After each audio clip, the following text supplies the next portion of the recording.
Je m'appelle Samuel, j'ai 36 ans, et la nuit où j'ai détruit mon mariage a commencé par le cliquetis découvert sur de la porcelaine fine, et s'est terminé par le bruit d'une gifle qui a résonné comme un coup de feu.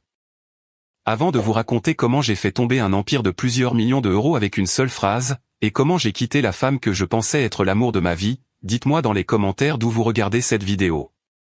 J'aime toujours voir jusqu'où ces histoires voyagent. C'était un mardi soir, 2 semaines avant l'incident, quand la première fissure a vraiment commencé à apparaître. Mais pour comprendre pourquoi j'ai agi ainsi, vous devez comprendre qui je suis quand je ne suis pas à la maison. Je travaille comme ingénieur aérospatial senior, dans une installation située juste à l'extérieur de Seattle. Cela semble prestigieux, mais mon quotidien est en fait assez tranquille. Je passe ma vie à regarder des écrans, et à surveiller les données de télémétrie pour des satellites de communication. Mon travail consiste à m'assurer que, lorsque vous décrochez votre téléphone pour appeler votre mère en Floride, ou lorsqu'une équipe de secours a besoin de coordonnées GPS pendant un ouragan, le signal soit bien présent. C'est un travail de précision, un travail à enjeux élevés. Une seule erreur de décimale dans mes calculs, et un équipement d'une valeur de 300 millions d'euros se transforme en déchet spatial. Au bureau, les gens m'appellent le chirurgien. Mon patron, le docteur Iris, un homme qui envoie du métal en orbite depuis l'époque d'Apollo, me serre la main avec une poigne qui signifie quelque chose. Quand je prends la parole en réunion, la salle fait silence, et les gens prennent des notes.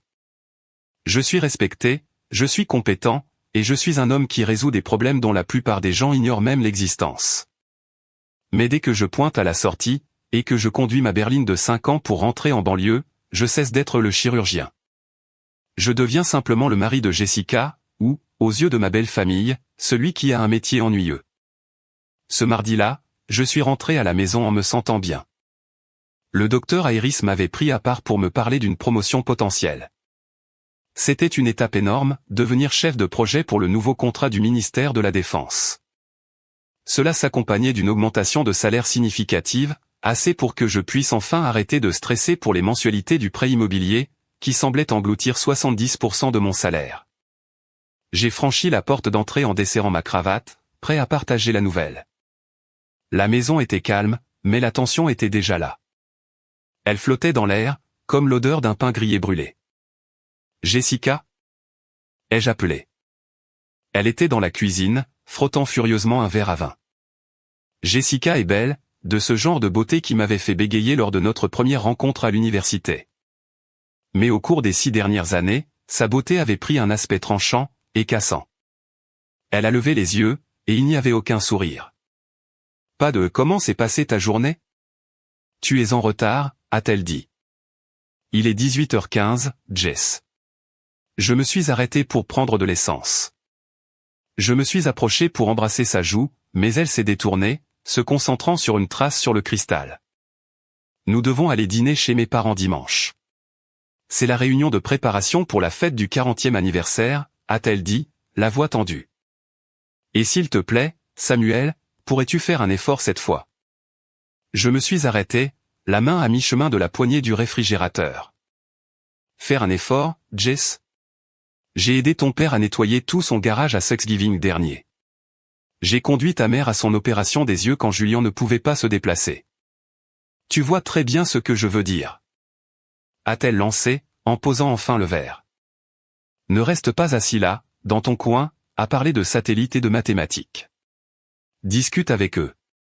Et s'il te plaît, pour l'amour de Dieu, achète-toi un nouveau costume.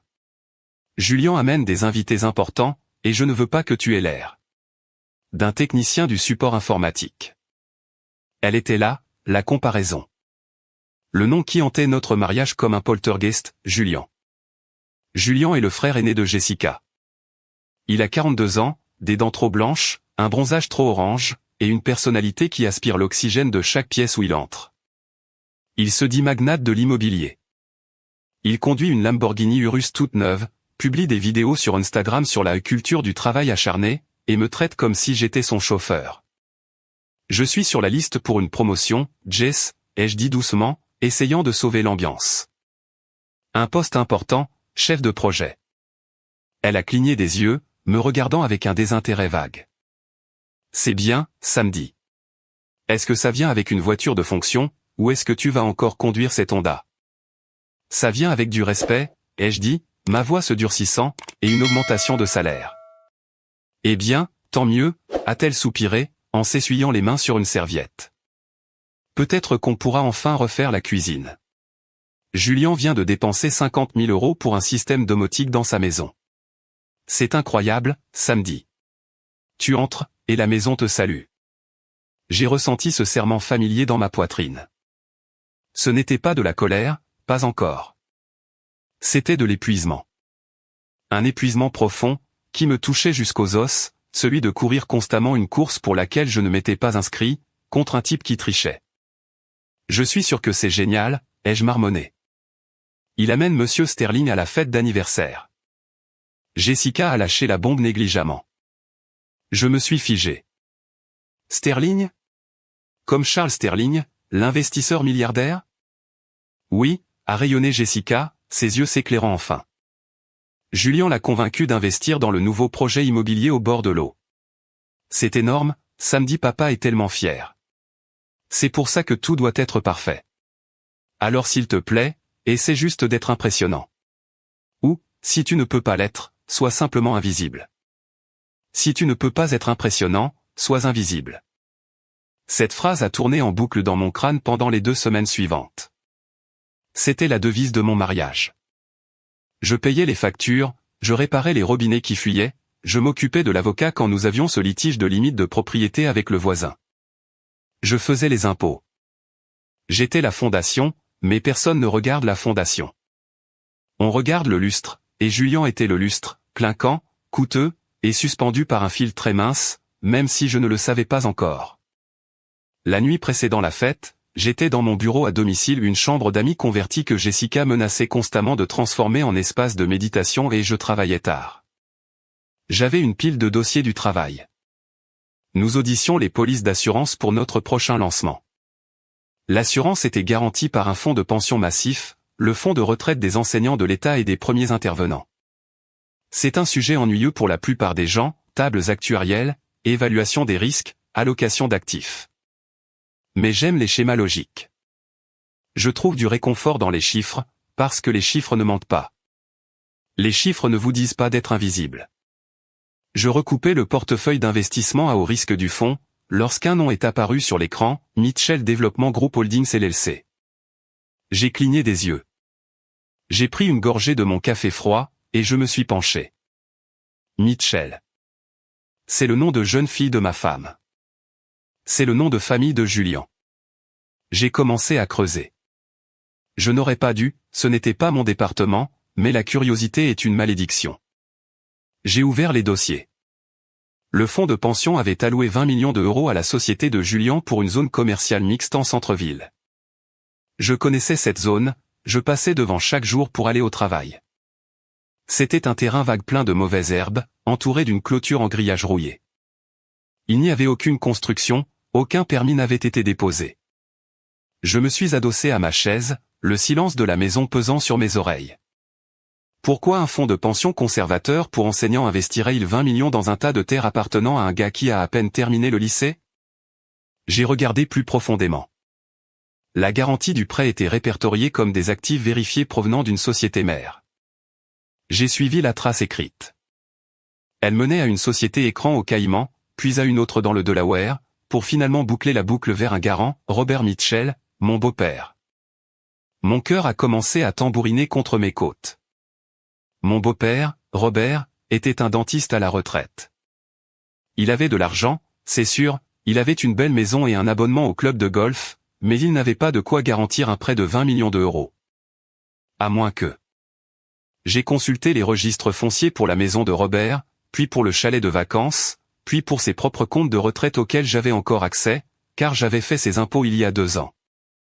Ils étaient vides. Tout était hypothéqué au maximum. Ce n'était pas juste un mauvais investissement, c'était un château de cartes. Julien n'était pas un génie, c'était un parasite. Il avait vidé ses parents pour simuler une solvabilité, utilisé cette fausse solvabilité pour obtenir un prêt massif du fonds de pension, et utilisait maintenant l'argent de la pension pour payer les intérêts des prêts sur les comptes de ses parents. C'était une structure de Ponzi classique, mais avec une variante, il volait des pompiers et des enseignants pour se payer sa Lamborghini. J'avais la nausée. J'ai regardé l'horloge, il était 2 heures du matin. À l'étage, ma femme dormait, rêvant de maisons connectées et d'impressionner des milliardaires. Elle ne savait pas. Ou peut-être que si. J'ai fermé l'ordinateur. J'avais un choix. Je pouvais rester invisible. Je pouvais aller à cette fête, manger les crevettes, sourire aux insultes, et laisser le temps s'écouler jusqu'à ce que les agents fédéraux frappent à la porte. Ou je pouvais me lever. Si tu ne peux pas être impressionnant, sois invisible, avait-elle dit. Eh bien, j'allais devenir la personne la plus impressionnante de la salle. Pour comprendre pourquoi la découverte de cette fraude m'a frappé si fort, vous devez comprendre notre passé. Vous devez comprendre la torture lente, goutte à goutte, des 6 dernières années. Ce n'est pas une seule grosse dispute qui nous a ruinés, mais plutôt 1000 petites coupures. Laissez-moi vous ramener au barbecue de l'été dernier, le jour du Memorial Day. Les rassemblements de la famille Mitchell sont toujours une mise en scène. Ma belle-mère, Martha, traite une grillade de burgers dans le jardin comme un couronnement royal.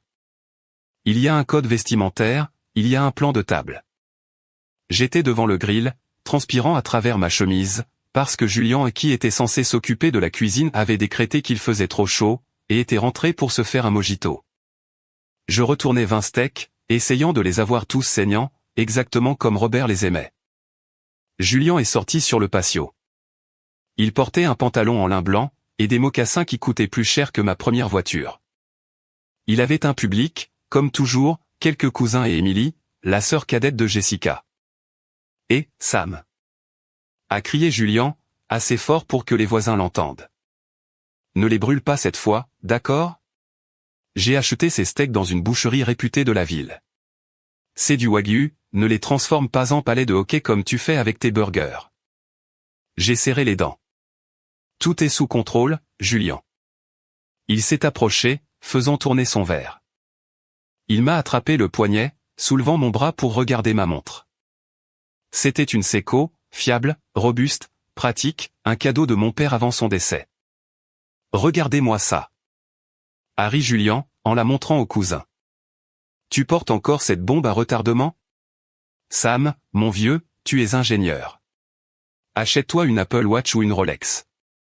Ce truc ressemble à un cadeau qu'on trouve dans une boîte de céréales. Les cousins ont gloussé. C'était un rire nerveux, celui que les gens émettent quand ils savent que quelqu'un se comporte comme un crétin, mais qu'ils ont trop peur de le dire. C'est mon père qui m'a offert cette montre, ai-je dit, en retirant mon bras. Ouais, bon, la valeur sentimentale ne donne pas l'heure avec plus de précision, a ricané Julian. Tu sais, si tu as besoin d'un prêt pour améliorer ton style, n'hésite pas. Je sais que les temps sont durs pour vous deux. Les temps étaient durs parce que Jessica avait dépensé 6 000 € pour une retraite de coaching de vie à Sedona, que Julian lui avait recommandé. Les temps étaient durs parce que je versais 15% de mon salaire sur un plan d'épargne retraite, tout en remboursant les prêts étudiants de Jessica. J'ai regardé Jessica. Elle était assise près de la piscine, discutant avec sa mère. Elle l'avait entendu, j'en suis sûr. Elle a levé les yeux, a vu mon visage, et a fait un petit geste de la main méprisant. Un geste qui voulait dire, laisse tomber. Ne fais pas d'esclandre. C'était la dynamique familiale. Julian était l'enfant prodige, il ne pouvait rien faire de mal.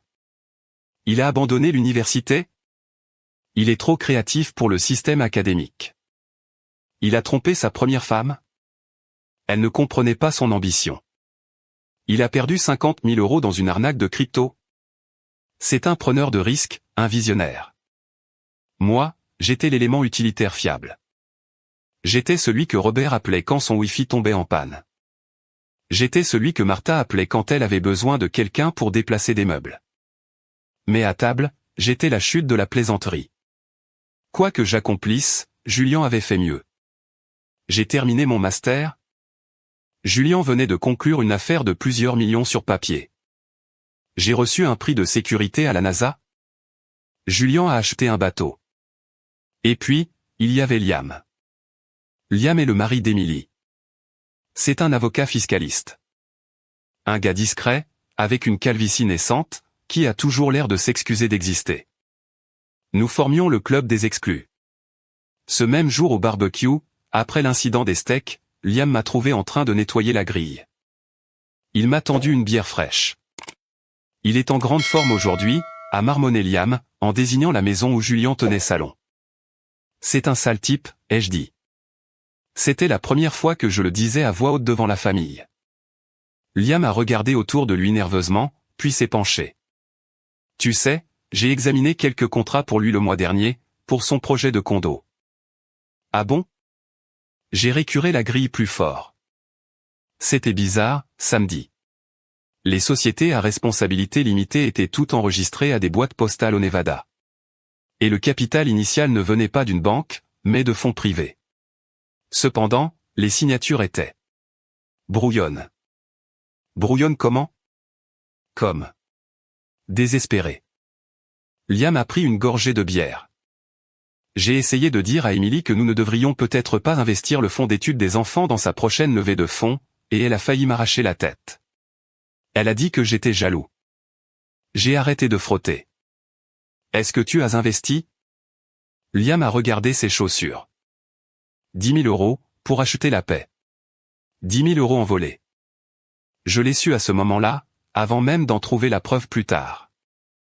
J'ai regardé Liam, un homme bon, un père de famille, que l'on intimidait pour qu'il jette l'avenir de ses enfants dans un brasier, simplement pour éviter une dispute. Ce souvenir m'est revenu en mémoire alors que j'étais assis dans mon bureau à 2 heures du matin, fixant les preuves de la fraude au fonds de pension. Il ne s'agissait plus seulement du fait que Julian soit agaçant. Il ne s'agissait plus de l'insulte sur ma montre. Il volait. Il volait Liam, il volait Robert et Martha bien qu'ils soient trop aveugles pour le voir et il volait le public. J'ai fermé les yeux, et j'ai pensé à mes propres finances. Les disputes au sujet de l'argent étaient constantes. Jessica ne comprenait pas pourquoi nous ne pouvions pas simplement manifester l'abondance. Elle ne comprenait pas que la richesse vient du travail, des intérêts composés, ou de la construction de quelque chose de réel. Elle pensait que la richesse était une chose que l'on revendique, comme une place de parking. Je me suis souvenu d'une dispute que nous avions eue 3 mois auparavant. Pourquoi ne pouvons-nous pas aller aux Maldives avec Julian et Elena? Avait-elle hurlé.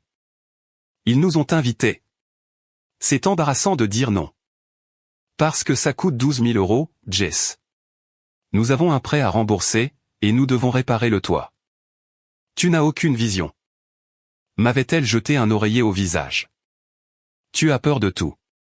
C'est pour ça que tu es coincé dans le management intermédiaire, pendant que Julian bâtit un empire. Un empire debout. J'ai réalisé, assis dans cette pièce sombre, que je n'étais pas seulement en colère contre Julian. J'étais en colère contre Jessica.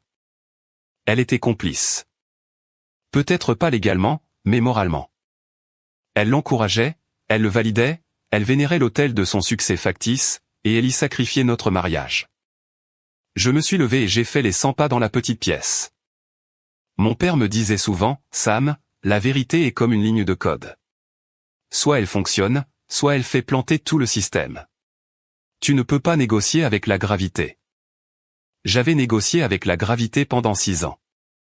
J'avais essayé de prétendre que le haut était le bas, que la grossièreté était de l'humour, que l'imprudence était de l'ambition. Demain, c'était la fête, le 40e anniversaire, la grande scène. Monsieur Sterling serait présent. Si je parlais, je détruisais la famille, j'humiliais ma femme, et je mettais probablement fin à mon mariage. Mais si je restais silencieux, je ferais partie de la fraude. Mon nom figurait sur les contrôles de conformité de l'entreprise aérospatiale. S'il s'avérait que je savais, ou que j'aurais dû savoir, que le fonds de pension sur lequel nous comptions était compromis par mon propre beau-frère, ma carrière serait finie. Mon habilitation de sécurité serait révoquée. Je perdrais tout ce pour quoi j'avais réellement travaillé. Le choix était clair. C'était lui ou moi. Je suis allé au placard, et j'ai sorti mon costume, celui du support informatique. Je l'ai brossé. Il était propre, il était élégant, et il m'allait parfaitement. Je n'avais pas besoin d'un nouveau costume, j'avais besoin d'une nouvelle vie. Le matin de la fête, l'air dans notre maison était assez électrique pour craquer. Jessica était dans une frénésie de préparation, agissant comme si nous étions sur le point de rencontrer la reine d'Angleterre, et non ses parents qui vivaient à 20 minutes de là. « Tu es allé chez le coiffeur ?» a-t-elle demandé sans me regarder, tout en secouant agressivement des coussins que nous allions de toute façon laisser derrière nous. « Oui, Jess, j'ai fait rafraîchir ma coupe. Et le cadeau? Tu as pensé au vin de collection? Il est dans la voiture? Elle s'est enfin tournée vers moi, m'inspectant de la tête aux pieds, comme un sergent instructeur examinant une recrue réputée pour être un bon à rien. Elle a froncé les sourcils en voyant mon costume, ce même gris anthracite qu'elle détestait. Je pensais t'avoir demandé d'en acheter un nouveau, a-t-elle dit, sa voix descendant d'un octave, ce qui était mauvais signe. Je n'ai pas eu le temps, ai-je menti. Le travail était dingue. Les protocoles de lancement du satellite. Toujours le travail, a-t-elle ricané. Bon, d'accord. Essaie juste de rester à l'arrière pendant les photos. Le reflet de ce tissu fait bon marché. Je n'ai rien dit. J'ai simplement pris les clés de la voiture. Profite bien de la vue tant que tu le peux, Jess, ai-je pensé. Parce qu'après ce soir, la seule chose que tu regarderas, c'est une citation à comparaître. Le trajet jusqu'au domaine de Robert et Martha s'est fait dans le silence. Jessica a passé tout le voyage à vérifier son maquillage dans le miroir de courtoisie, et a envoyé des SMS à Emily. Je conduisais avec un sentiment de calme étrange. C'est la sensation que l'on éprouve juste avant d'abaisser le levier pour un test de fusée. Le compte à rebours est fini, les lois de la physique sont établies. Quoi qu'il arrive ensuite, ce n'est plus entre vos mains. Nous sommes arrivés à la maison. C'est une immense demeure sans âme dans une résidence fermée, le genre d'endroit avec trop de colonnes et pas assez de caractère. L'allée se remplissait déjà de voitures de luxe, Mercedes, BMW, une Porsche. Et là, occupant 2 places juste devant la fontaine, il y avait la bête, la Lamborghini Urus. D'un jaune vif, et insupportable. Oh mon Dieu, a soufflé Jessica, en portant la main à sa poitrine. Il l'a eu. Il l'a vraiment eu. Regarde ça, samedi. C'est ça, le succès. C'est une voiture, Jess, ai-je répondu, en garant notre Honda à côté d'un camion de paysagiste. Tu es juste jaloux, a-t-elle rétorqué. Ne gâche pas tout. Nous avons remonté l'allée, la porte d'entrée s'est ouverte, et Julien est apparu. Il tenait une coupe de champagne, portait un smoking avec une veste en velours. Il ressemblait à un méchant de film d'espionnage bas de gamme. L'équipe B est arrivée. A-t-il hurlé. Jessica a couru vers lui pour l'embrasser. Julien. La voiture. Elle est magnifique. Peinture personnalisée, s'est-il vanté, avec un clin d'œil. Elle a coûté plus cher que le salaire annuel de Sam, probablement. Il m'a regardé par-dessus l'épaule de Jessica. Ses yeux étaient vitreux. Il était déjà ivre, ou défoncé par son propre ego. Salut Sam, joli costume.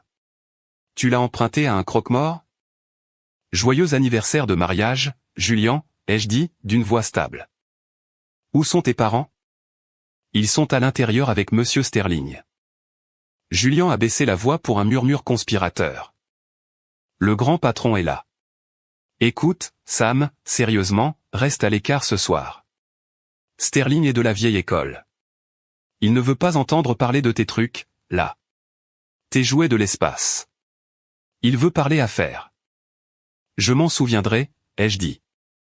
Je suis passé devant lui pour entrer dans la maison.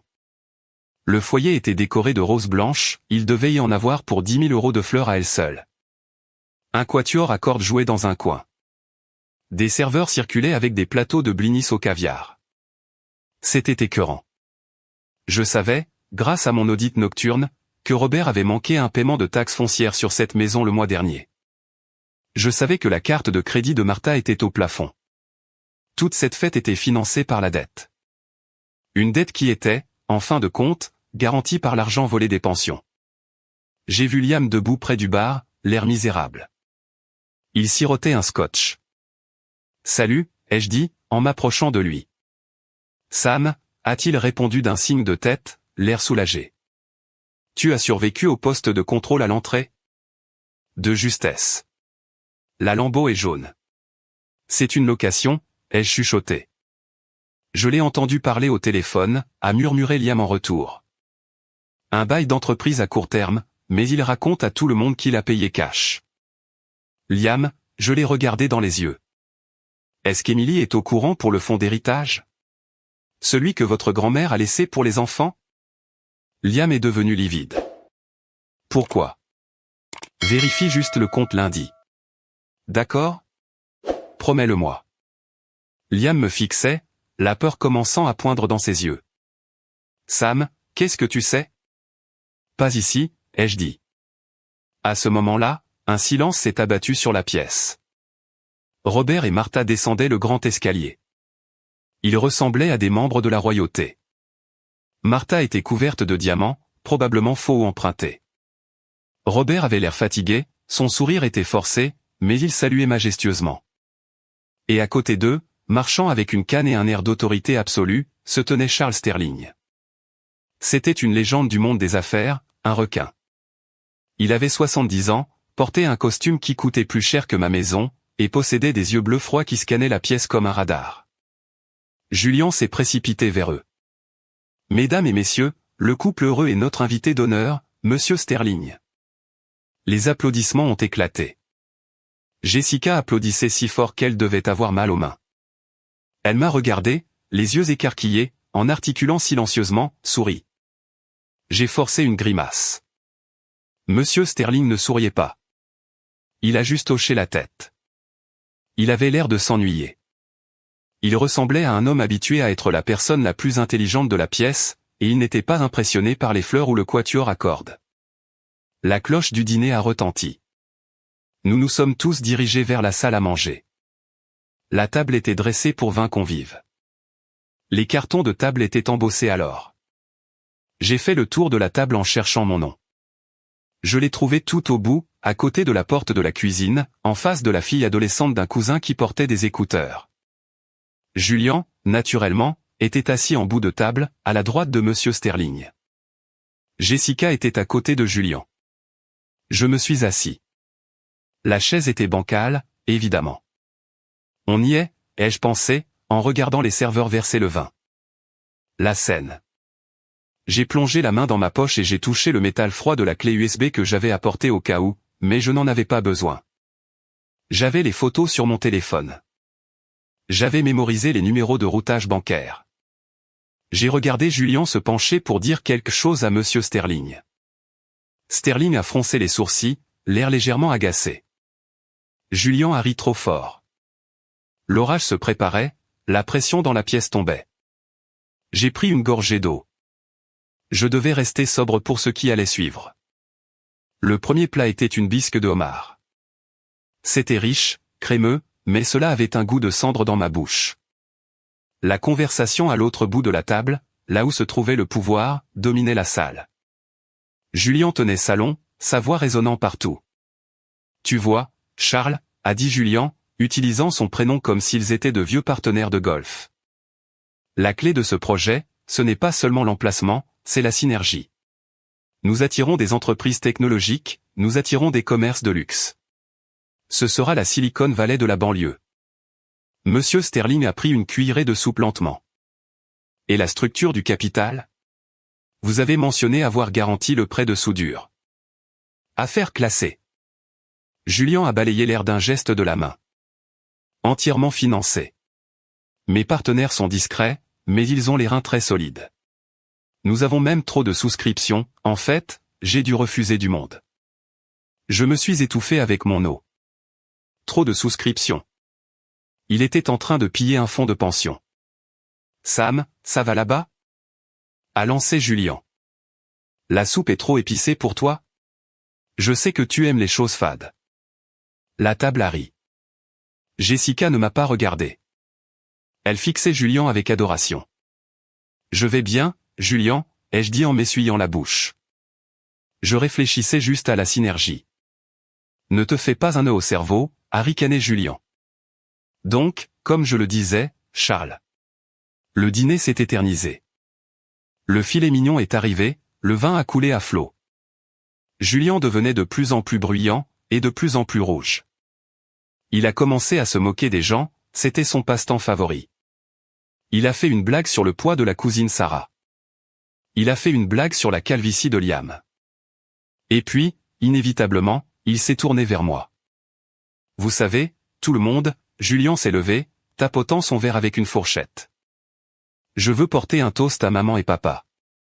40 ans, c'est une sacrée réussite. Santé, a murmuré l'assemblée. Et Julien a continué, ses yeux se fixant sur moi. Je veux féliciter tout particulièrement ma sœur Jessica pour sa ténacité. On dit que le mariage est difficile, mais c'est encore plus dur quand c'est vous qui portez le poids mort. La pièce est devenue mortellement silencieuse. Ce n'était pas une blague, c'était une exécution. Julien, a dit Robert doucement. Rassois-toi. Non, papa, je suis sérieux, a bafouillé Julien, un peu pâteux. Je veux dire, regardez samedi. C'est un gars sympa, il est utile. Mais enfin. Jessica Mitchell mérite un roi, pas un serf. J'ai essayé de lui dire il y a 6 ans. J'ai dit, Jess, ce gars est une Honda Civic. Tu as besoin d'une Ferrari. Mais elle n'a pas voulu écouter. Il a ri, d'un son cruel et gras. Et regardez où on en est. Sam gratte toujours du papier dans son job gouvernemental, il conduit toujours sa vieille bagnole, pendant que je suis sur le point de changer la silhouette de cette ville. Jess, sérieusement, il n'est jamais trop tard pour monter en gamme. J'ai un ami, un promoteur de Miami, qui vient en ville la semaine prochaine. Célibataire, riche. Je dis ça, je dis rien. Mon sang n'a fait qu'un tour. Il suggérait ouvertement, devant toute notre famille et un investisseur, que ma femme devrait me quitter pour son ami. J'ai regardé Jessica. C'était le moment fatidique, celui où elle allait frapper du poing sur la table, et défendre son mari. Le moment où elle dirait, « Tais-toi, Julien. Sam est 10 fois plus homme que toi. » J'ai attendu 1 seconde, 2 secondes, 3 secondes. Jessica a baissé les yeux vers son assiette. Elle a pris son verre de vin, et a bu une longue gorgée, la main tremblante. Elle n'a rien dit. Elle n'a rien dit. Ce silence a brisé quelque chose en moi. Ce n'était pas mon cœur, car il était déjà fissuré depuis longtemps. C'était ma retenue. La chaîne qui retenait le chirurgien a lâché. J'ai regardé Monsieur Sterling. Il observait la scène avec un air de dégoût. Il n'était pas dégoûté par moi, mais par le manque de classe de Julien. Mais il n'en connaissait pas la moitié. Julien, ai-je dit. Ma voix n'était pas forte, mais elle a transpercé le silence comme un laser. Oh, la Civic parle. A ironisé Julien, en mettant sa main en cornet derrière son oreille. Qu'est-ce qu'il y a? Une panne moteur? Je pense que tu devrais te rasseoir, ai-je dit, en repoussant ma chaise, avant de dire une bêtise qui t'enverra en prison fédérale. Pardon? Julien a perdu son sourire. Son visage s'est contracté en un masque d'agressivité. Qu'est-ce que tu viens de me dire, petit ver de terre? J'ai commencé en me levant lentement, réajustant mes poignets de chemise, avec un calme incroyable. J'ai dit que tes partenaires n'ont pas les reins solides. Il s'agit du fonds de retraite des enseignants de l'État, et ils n'ont pas investi. Tu as falsifié les documents de garantie, en utilisant les comptes de retraite vidés de ton père, pour obtenir un prêt frauduleux. L'air a semblé quitter la pièce. C'était comme si j'avais ouvert le sas d'un vaisseau spatial. Sam, a sifflé Jessica, en m'attrapant le bras. Rassois-toi. Tu es ivre. Je n'ai pas bu une goutte, Jess. J'ai dégagé mon bras d'un mouvement sec. Je me suis dirigé vers le bout de la table. Julien avait l'air confus, puis furieux. Tu es fou. Papa, appelle la sécurité. Sortez ce lunatique d'ici. J'ai les dossiers, Julien, ai-je dit, en m'arrêtant juste à côté de Monsieur Sterling. Je n'ai pas regardé Julien, j'ai regardé Sterling. Monsieur Sterling, est-ce que vous consultez vos emails le week-end? Sterling m'a regardé, intrigué. Oui. Je viens de vous envoyer un PDF, ai-je dit. Il contient les numéros de routage pour les 20 millions d'euros qui ont été prétendument transférés au Mitchell Development Group.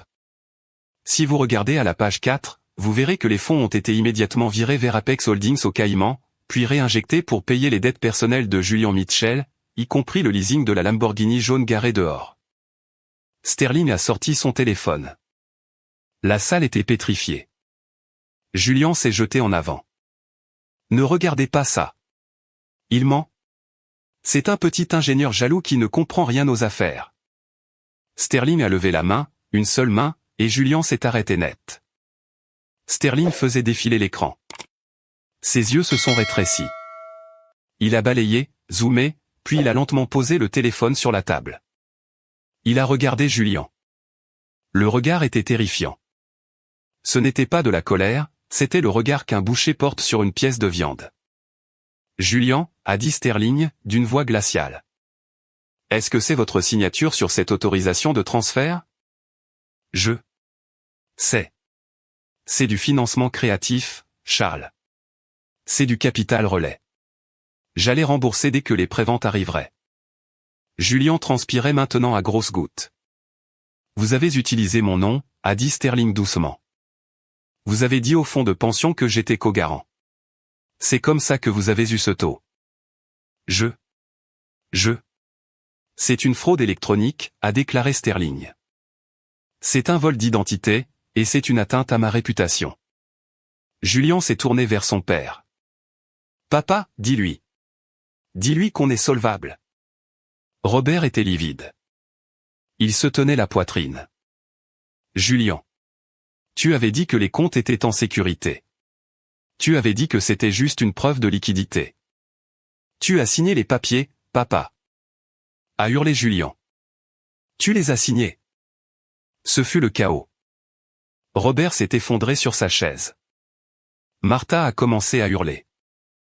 Elena, la femme de Julien, s'est levée et lui a jeté son verre de vin au visage. Il s'est brisé contre le mur. Et puis Jessica s'est levée. Je me suis tourné vers elle. Je m'attendais au choc, à l'horreur. Je m'attendais à ce qu'elle court vers moi. Au lieu de cela, son visage était tordu par une haine pure et absolue. Espèce de salaud! M'a-t-elle hurlé. J'ai cligné des yeux. Quoi? Tu as tout ruiné! A-t-elle crié, en pointant un doigt tremblant vers mon visage. Tu as ruiné la fête? Tu as ruiné le contrat. Comment as-tu pu faire ça à ma famille? Jess, ai-je dit, stupéfait. C'est un criminel. Il volait. Il était en train d'arranger les choses. A-t-elle hurlé. Il avait un plan. Tu es juste jaloux parce qu'il réussit et que tu n'es rien. Tu n'es rien qu'un petit homme ennuyeux et misérable. Elle a pris une inspiration, la poitrine haletante. Et puis elle a lancé son ultimatum, demande pardon à mon frère, tout de suite. Excuse-toi auprès de Julien pour avoir inventé ces mensonges, ou quitte ma maison. Sors d'ici. La salle est de nouveau devenue silencieuse, attendant ma réponse. J'ai regardé Julien qui tremblait, essuyant la sueur de son front. J'ai regardé Sterling, qui m'observait avec un respect nouveau. J'ai regardé Jessica, la femme que j'avais promis d'aimer et de chérir. J'ai réalisé à cet instant qu'elle ne m'aimait pas.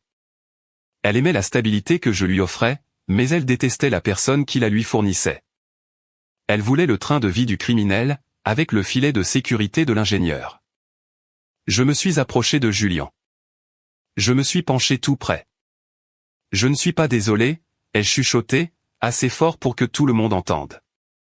Mais toi, tu vas le regretter, parce que j'ai transféré cet email à la division des cybercrimes du FBI il y a 10 minutes. C'était la phrase fatidique. Celle qui a détruit 3 mariages. Les genoux de Julien ont lâché, il s'est littéralement effondré sur sa chaise. Je me suis tourné vers Jessica. Et pour information, ai-je dit, d'une voix calme. C'est notre maison. C'est moi qui paie le prêt, mais tu peux la garder. Tu vas en avoir besoin pour payer la défense de ton frère. J'ai pris ma serviette, je l'ai pliée soigneusement, et je l'ai posée sur la table.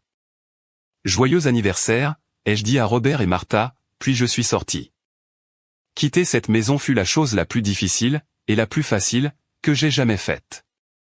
Mes jambes me semblaient de plomb, mais ma poitrine était plus légère qu'elle ne l'avait été en 10 ans. J'entendais les hurlements reprendre derrière moi, alors que je refermais la lourde porte d'entrée en chaîne, la voix perçante et paniquée de Jessica, les gémissements de Martha, et les cris tonitruants de M. Sterling dans son téléphone, appelant probablement son équipe de requins pour déchiqueter Julien avant l'arrivée des fédéraux. Je suis monté dans ma Honda. J'ai démarré le moteur. Je n'ai pas regardé en arrière. Je suis allé directement dans un motel sur l'autoroute. Pas un hôtel, un motel. J'avais besoin d'un endroit anonyme, un endroit où personne ne connaissait le mari de Jessica. Je me suis assis sur le lit défoncé, fixant le mur. Mon téléphone n'arrêtait pas de vibrer. Jessica. Jessica. Jessica. Robert. Jessica. Numéro inconnu, probablement Julien. Je l'ai éteint. Je n'ai pas dormi. Je suis resté là, à me refaire la scène. Le regard de Julien quand j'ai mentionné le FBI. Le visage de Jessica quand elle a choisi le criminel plutôt que la vérité. Le lendemain matin, j'ai rallumé mon téléphone. 74 appels manqués, et un message vocal de Liam. Je l'ai écouté. Samedi c'est la zone de guerre, mon vieux. Les flics sont venus. Sterling a porté plainte immédiatement. Ils ont emmené Julien les menottes au poignet à 23 heures. Robert est à l'hôpital, petit infarctus dû au stress. Et Jessica. Écoute, elle raconte à tout le monde que tu as piraté les comptes de Julien, et que tu as placé de fausses preuves. Elle est en plein délire. Sam, prends un avocat. Un requin. Je t'envoie un numéro, appelle-le tout de suite. J'ai appelé. L'avocat, un certain Davis, était un petit homme chauve qui ressemblait à un pitbull en costume. Je lui ai tout raconté. Je lui ai montré les dossiers, les relevés financiers de mes contributions au mariage par rapport aux dépenses de Jessica. D'accord, a dit Davis, en remuant son café. Voici la bonne nouvelle, vous êtes le lanceur d'alerte, vous êtes le héros aux yeux de la loi. La mauvaise nouvelle, votre femme va essayer de vous détruire. Nous devons demander le divorce aujourd'hui, pour différences irréconciliables. Et on va ajouter l'infidélité financière de sa part, puisqu'elle détournait des actifs matrimoniaux vers le système de Ponzi de son frère. Elle faisait ça? Ai-je demandé, choqué. On va le découvrir, a répondu Davis avec un clin d'œil. La procédure de communication des pièces est une chose merveilleuse. Les semaines suivantes ne furent qu'un tourbillon de chaos. L'histoire a fait la une des journaux locaux, puis nationaux, un promoteur local arrêté pour une escroquerie au fonds de pension. L'éminent investisseur Charles Sterling victime d'une fraude. On voyait des images de Julien conduit hors du commissariat. Il n'avait plus son smoking, il portait une combinaison orange. Il avait l'air petit, il avait l'air terrifié. L'enfant prodige avait terni. Et puis, le contre-coup a frappé le reste de la famille. Elena, la femme de Julien, a demandé le divorce 3 jours après l'arrestation. Elle affirmait ne rien savoir de ce dont je doutais mais elle était assez intelligente pour couper les ponts. Elle a pris les enfants, et est partie s'installer à Aspen. Liam et Emily furent les suivants. Liam, enhardi par mon départ, a enfin tenu tête à Emily. Il a exigé de voir les comptes. Quand Emily a avoué avoir donné à Julien 50 000 € de plus, provenant du fonds d'études des enfants, juste une semaine avant la fête, Liam a fait son sac. Il a emménagé dans ma chambre de motel pendant une semaine avant de trouver son propre logement. 3 mariages détruits. Mais la bataille avec Jessica fut la plus laide. Elle refusait de quitter notre maison. Elle a changé les serrures. Elle m'envoyait des emails m'accusant de harcèlement moral pour avoir humilié sa famille. Puis vint la date de l'audience pour le partage des biens. Je suis entré dans la salle. Jessica était là avec son avocat, un ami de la famille qui semblait totalement dépassé. Elle avait une mine affreuse, des cernes sous les yeux, elle avait perdu du poids. Mon avocat, Davis, a tout étalé, les tableurs, les reçus, la preuve que j'avais payé 90% du prêt immobilier pendant 6 ans. La preuve que Jessica avait secrètement retiré 40 000 € de notre compte d'épargne commun, pour les virer à Julien au cours des 2 dernières années. La juge, une femme sévère qui n'avait aucune patience pour les bêtises, a regardé Jessica. Madame Mitchell enfin, l'ex-épouse, a dit la juge. Est-ce vrai? Avez-vous transféré des fonds communs à une société faisant actuellement l'objet d'une inculpation fédérale pour fraude? J'investissais. A pleuré Jessica. C'était un prêt. Il allait nous rembourser le double. C'était un vol, a tranché la juge. Vous avez volé votre mari pour financer une entreprise criminelle. Le marteau a frappé. J'ai obtenu la maison. Ou plutôt, j'ai obtenu l'ordre de vendre la maison et de garder 80% du produit de la vente, pour récupérer mes pertes. Jessica a gardé sa voiture personnelle, et ses dettes de carte de crédit. Elle m'a regardé à la sortie du tribunal. « Je te déteste », a-t-elle sifflé. « Tu as détruit ma famille. »« Non, Jess », ai-je répondu, avec un étrange sentiment de pitié. « C'est ton frère qui a détruit ta famille. Moi, je n'ai fait qu'allumer la lumière. » Les mois qui ont suivi le divorce ont été calmes. J'ai emménagé dans un appartement moderne et élégant en centre-ville. C'était petit, mais c'était à moi. Plus de coussins auxquels je n'avais pas le droit de toucher, plus de mots passifs-agressifs sur le frigo. Je suis allé travailler. Le docteur Iris m'a appelé dans son bureau la semaine après que la nouvelle a éclaté. J'avais terrifié à l'idée d'être licencié à cause de ce scandale. Au lieu de cela, il m'a serré la main. « Le conseil d'administration est impressionné », a-t-il dit. « Vous avez sauvé des millions au fonds de pension, et vous avez fait preuve d'une intégrité incroyable. C'est le genre d'homme que nous voulons à la tête du contrat de défense. » J'ai eu la promotion. Mon salaire a grimpé à 185 000 €, plus les bonus. Je me suis acheté une nouvelle montre, une Omega. Pas parce que Julien me l'avait dit, mais parce que je voulais célébrer mon propre temps. Mon temps m'appartenait désormais. Mais tout n'était pas qu'un tour d'honneur. J'étais seul. On ne passe pas 8 ans avec quelqu'un sans ressentir le membre fantôme quand la personne n'est plus là. L'idée de Jessica me manquait. L'avenir que je pensais construire me manquait. Je suis allé en thérapie. J'ai réalisé que j'avais été un gars gentil dans le pire sens du terme. Je m'étais laissé traiter comme un paillasson parce que je pensais que cela m'achèterait de l'amour. J'ai appris que les limites ne sont pas méchantes, elles sont nécessaires. Un mardi pluvieux, 6 mois après la fête, j'étais dans une librairie. Je cherchais un livre sur la mécanique orbitale. J'ai tendu la main vers un titre, et une autre main l'a saisi en même temps. J'ai levé les yeux. Une femme aux yeux bienveillants et aux cheveux en bataille me souriait. « Désolé », a-t-elle dit. Je ne pensais pas que quelqu'un d'autre lisait ces trucs arides. « Si, moi, j'ai souri. »« Je m'appelle Samuel. »« Je suis Audrey », a-t-elle répondu. « J'enseigne la physique à l'université. » Nous avons pris un café, nous avons discuté pendant 3 heures. Elle ne m'a pas interrogé sur ma voiture, ni sur mon empire. Elle m'a interrogé sur les étoiles, elle m'a interrogé sur les satellites. Elle a écouté. Et quand je lui ai parlé de mon travail, ses yeux n'ont pas exprimé d'ennui, ils se sont éclairés. C'est héroïque, a-t-elle dit, connecter les gens. C'est magnifique. C'était la première fois en 6 ans qu'une femme qualifiait mon travail de magnifique. Pendant ce temps, les rouages de la justice broyaient Julien. Monsieur Sterling n'a pas pardonné. Il a témoigné contre Julien, révélant des emails où ce dernier se moquait du vieux sénile tout en lui volant son argent. Robert a accepté un accord de plaidoyer. Il a pris 5 ans pour fraude bancaire, pour avoir signé les faux documents de garantie. À 70 ans, 5 ans, c'est une condamnation à perpétuité. Julien est allé au procès. Il a essayé de plaider la folie, il a essayé de me rejeter la faute, il a essayé de blâmer l'économie. Le jury n'a rien cru. L'audience de détermination de la peine a eu lieu 1 an après le dîner. Je n'étais pas obligé d'y aller, mais je l'ai fait. J'avais besoin de conclure ce chapitre. Audrey m'accompagnait, elle me tenait la main au fond de la salle d'audience. Julien a été amené. Il avait perdu son bronzage, ses cheveux s'éclaircissaient. Il ressemblait à un enfant effrayé. La juge a lu le verdict, coupable de tous les chefs d'inculpation. Fraude électronique. Fraude aux valeurs mobilières. Vol d'identité. 14 ans de prison fédérale. Pas de libération conditionnelle avant au moins 12 ans. Julien s'est mis à pleurer.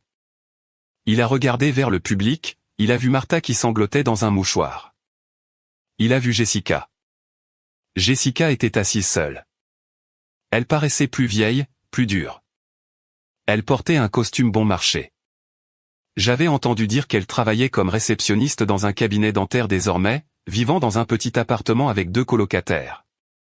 Les yeux de Julien ont parcouru la salle, et se sont fixés sur les miens. Pendant une seconde, j'ai cru qu'il allait hurler, mais il s'est simplement affaissé. Il avait l'air vaincu. Il savait. Il savait enfin que la Honda Civic l'avait envoyé dans le décor. À la sortie du tribunal, Jessica nous a interceptés. Elle a vu Audrey, elle a vu la façon dont Audrey tenait mon bras. Elle a vu mon nouveau costume où Audrey m'avait aidé à le choisir, il était bleu marine, sur mesure, et très élégant. Sam, a-t-elle dit, d'une voix ténue. Jessica, j'ai hoché la tête. Je voulais juste te dire. Elle a regardé Audrey, puis est revenue vers moi. Je traverse une période difficile, samedi.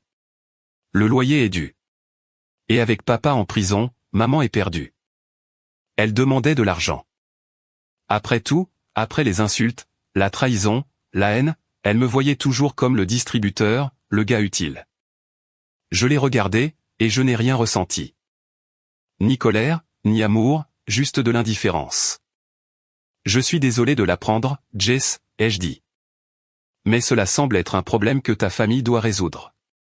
Je ne fais plus partie de la famille. Souviens-toi, tu m'as dit de quitter ta maison. Mais Sam, je t'en prie, elle a tendu la main. Allez, Sam, a dit Audrey doucement, en me serrant la main. On a cette réservation, non? J'ai souri à Audrey. Allons-y. Nous nous sommes éloignés. J'entendais Jessica m'appeler, mais sa voix s'est perdue dans le bruit de la circulation urbaine. Quelques mois plus tard, je triais de vieux cartons qui étaient restés au garde-meuble. J'ai trouvé un vieil iPad de Jessica que j'avais emballé par erreur. La curiosité a été plus forte que moi, je l'ai allumé. Je connaissais le code.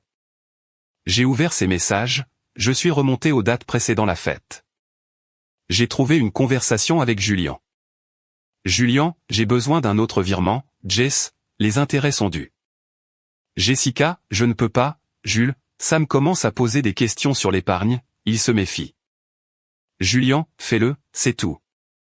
Une fois que le contrat avec Sterling sera signé, je te rendrai le double. Tu pourras enfin quitter ce raté, et on t'achètera un condo en ville. Jessica, d'accord, je l'envoie. Mais dépêche-toi, je n'en peux plus de faire semblant d'écouter ces histoires de boulot assommantes. J'ai fixé l'écran. Elle savait. Elle ne connaissait peut-être pas toute l'ampleur de la fraude, mais elle savait qu'il était fauché. Elle savait qu'elle me volait. Et elle prévoyait de me quitter dès que Julian aurait réussi son coup. La culpabilité que je ressentais parfois et l'idée que j'avais peut-être été trop dur, que j'avais peut-être ruiné sa vie innocente s'est évaporée instantanément. Je n'étais pas le méchant. J'étais celui qui s'était évadé. 3 ans ont passé depuis cette nuit-là. Je suis marié à Audrey maintenant. Nous avons une petite maison dans les collines, pas un manoir, mais elle possède un télescope sur la terrasse arrière. Nous passons nos week-ends à regarder les planètes. J'ai encore été promu, je suis maintenant directeur des opérations. Je conduis une Tesla, non pas pour frimer, mais parce que j'aime la technologie. La semaine dernière, nous étions dans un bon restaurant italien en ville. C'était notre anniversaire. J'ai regardé à l'autre bout de la salle, et j'ai vu une femme débarrassée des tables. Son visage me disait quelque chose. C'était Emily, l'ex-femme de Liam. Elle avait l'air épuisée. Et assise à une table d'angle, mangeant un petit bol de pâtes, se trouvaient Martha et Jessica. Elles ressemblaient à des fantômes. Martha était frêle, et Jessica semblait amère, avec le visage marqué par de profondes rides d'insatisfaction. Elles ne se parlaient pas, elles mangeaient simplement, en fixant le vide. Je les ai observées un instant. J'ai pensé à m'approcher, j'ai pensé à dire quelque chose, mais alors Audrey a ri à une de mes remarques. Son rire était chaleureux et sincère. « Qu'est-ce que tu regardes ?» m'a demandé Audrey. « Rien », ai-je répondu en me tournant vers ma magnifique épouse. « Juste des ombres. » J'ai réalisé alors que la meilleure vengeance n'est pas la colère. Ce n'est même pas la justice, bien que voir Julian en prison soit satisfaisant. La meilleure vengeance, c'est une vie bien remplie. La meilleure vengeance, c'est de trouver quelqu'un qui vous aime pour ce que vous êtes, et non pour ce que vous pouvez fournir. J'ai pris une gorgée de mon vin, il avait le goût de la liberté. Merci d'avoir été patient et d'avoir parcouru ce chemin avec moi. Vous êtes formidable. S'il vous plaît, cliquez sur le bouton j'aime et commentez le numéro 1 ci-dessous pour que je sache que vous êtes allé jusqu'au bout. Cela aide non seulement plus de gens à découvrir cette histoire, mais cela me dit que mon expérience a signifié quelque chose pour vous. Votre soutien est ma plus grande motivation pour continuer à partager.